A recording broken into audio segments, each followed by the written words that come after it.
Hello everyone, it's Julie from sproutsandstems.com here, and today's video is the Winter 2025 Plant Tour. Before I get into that, please take 2 seconds to subscribe to my channel so that you don't miss any new planty content from me. Check out the links in the description to my Patreon or YouTube membership for exclusive content, plant help, and other perks. And also in the description will be a link to all the plants that I mentioned in today's video. And now I'll get into the tour. All right, today we are going to start with the greenhouse cabinet. I try to rotate what I start with, just to mix it up a little bit. So I think the last time we started with the bedroom plants. Now we will start inside the cabinet. Okay, plant number 1 is this Rhaphidophora tetrasperma, which I propagated from the mother plant that you'll see in a minute or so. And this one has some huge nodes on it. Look at that. And then also that one. Huge, chunky nodes. This is a fishbone cactus. These are golden pothos cuttings, more like a plant that I'm just keeping in water. I wouldn't really call them cuttings at this point. Monstera adansonii, Inleca, string of hearts, cuttings in water that I'm eventually going to add back into my regular string of hearts plant. You can kind of see the roots. And then pearls and jade pothos in a seashell. Yeah, pearls and jade in a seashell. And spider plant babies that I just recently started propagating. It's a few roots. Nice. Peperomia verticillata red twist. You can see all the nice red undersides. I love how this one is shaped, how it's growing down and then up towards the light. Another fishbone cactus. And these came from the same plant that I divided because I wanted 2 fishbone cacti. And this is pearls and jade cuttings. Pothos video coming soon, so stay tuned for that. And then this is an enjoy behind it. Okay, so there's that. And Monstera deliciosa chilling up there as always. String of hearts. It's gotten a little bare, pretty bare on top. So I'm going to repot that soon into some fresh soil and then add in those cuttings that I just showed you. And this is the pearls and jade mother plant.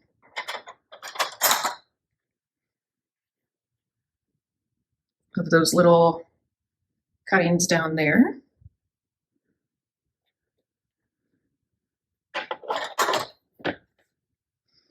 And over here we have Spanish moss that I watered yesterday, so it's drying in here in front of the window, and I'm planning on giving this away to a friend because it no longer sparks joy.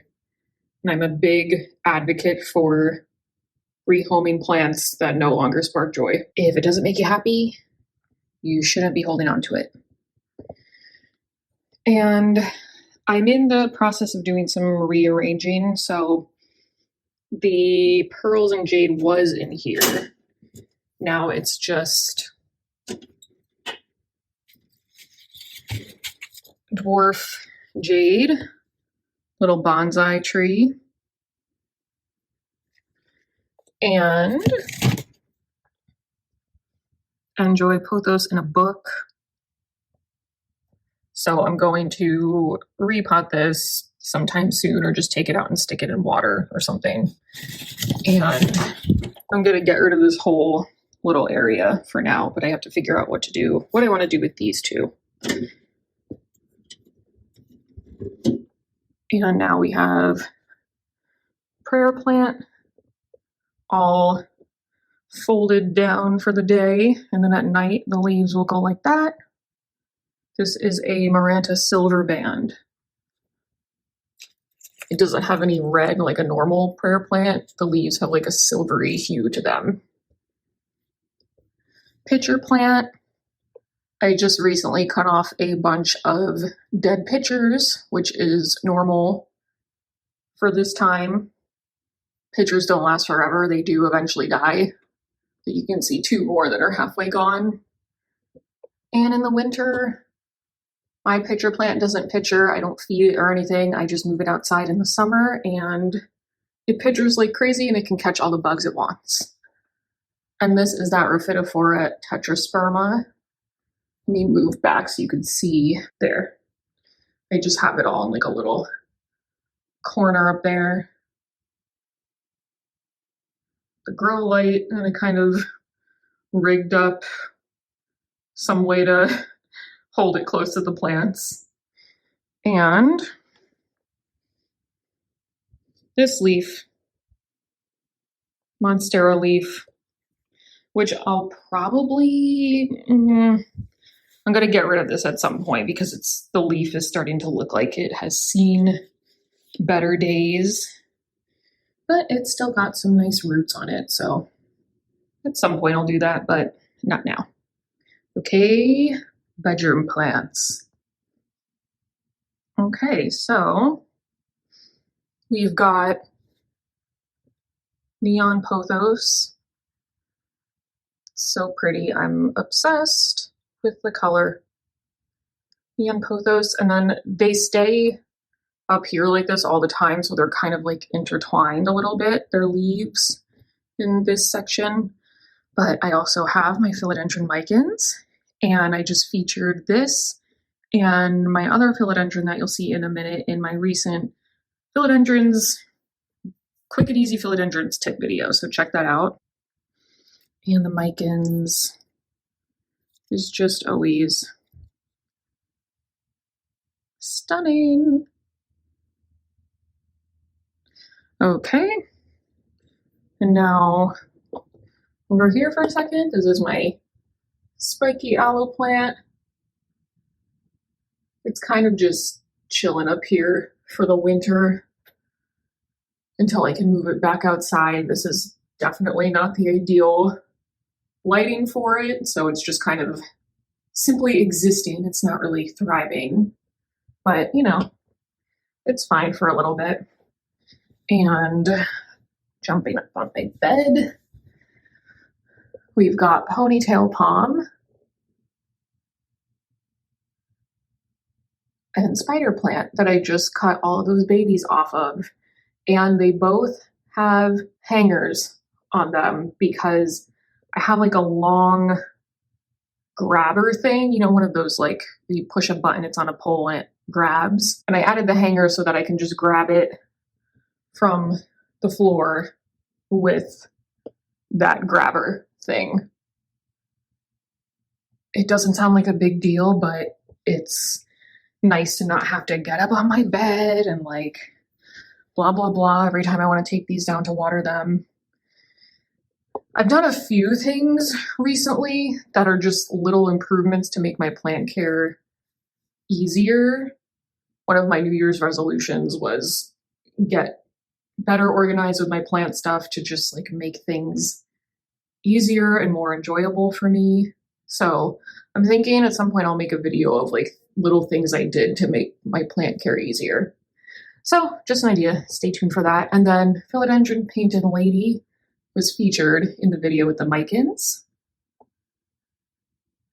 Say hello to this little baby before we finish up. Hi, Giselle. Okay, go back to sleep. We have just a little planter with neon pothos cuttings. Is there any skeleton key left? Skeleton key pothos cutting.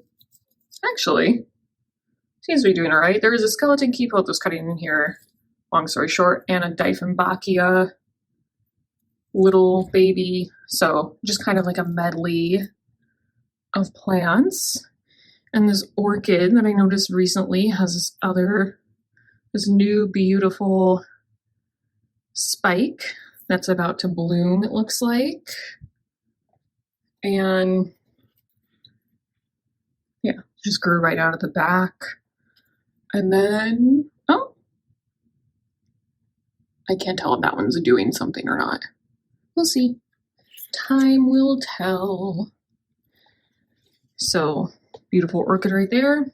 This plant hanger I built in a recent video. It is a 3-tier Dollar Tree supplies plant hanger, so check that out if you're interested. It was super easy. So first level we have philodendron micans, baby one that came from that mother plant back there. Another little orchid that I actually realized recently I almost killed. I don't know what happened, but it just one day I looked at it and like almost all the roots were rotted, and I was like, oh my god, okay, what have I done? So I mean, I know what I did with it. I overwatered it, but I don't really know how that happened because I was doing such a good job with this one. But anyway, I moved it to this window because this window seems to be like the magic area for plants in my apartment. So move it here and see what happens. And then I still have this sad little lemon button fern that I'm just hanging on to because why not? It seems like every time a frond dies, a new one grows in. So that doesn't really net to any growth in size, but you know, whatever, I'll just keep it. And last but not least, staghorn fern, beautiful staghorn fern, or a few staghorn ferns, because there's actually a few in this pot. And I'm sure I will split them up at some point and find some way to creatively display, mount them, who knows, we'll see. But for now, I just like how it looks all in this pot. And I also did a video on that recently, so check that out too if you're interested. So that is it for today's plant tour. I've really have consolidated things, and I actually haven't gotten rid of that much. I am not afraid to say that I don't really own that many plants in comparison to some other people, which is totally fine for them. But for me, I get overwhelmed with too many plants and then I end up not taking care of them. I like to just have some that I really, really enjoy, and then I'll cycle those out with some new plants once I get bored of them. So I downsized a little bit, maybe gotten rid of like 2 or 3 things, but I haven't downsized that much. I just feel like I've consolidated things a little bit and it's working out for me. So anyway, hope you enjoyed this video. Thanks for watching, and I'll see you next time.